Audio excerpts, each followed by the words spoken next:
దేవుని మాటను ప్రశ్నిస్తున్నావు.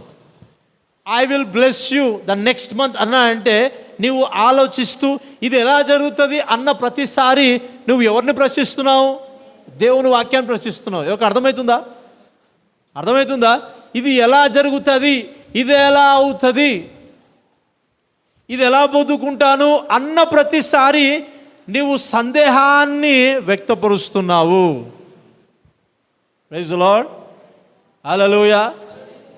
స్థిరమైన వాక్యం, పనిచేసే వాక్యం ఎందుకు నీలో సంపూర్ణంగా పనిచేయట్లేదంటే కారణాలు ఇవే అన్నమాట. ఆమేన్. అర్థమవుతుంది కదా? అందుకనే నువ్వేం చెప్పాలి తెలుసా? ఆది అందు వాక్యం ఉండనంటే నువ్వు దేని గురించి మాట్లాడాలంటే వాక్యం గురించే మాట్లాడాలా, ఇంకేం మాట్లాడదు నువ్వు.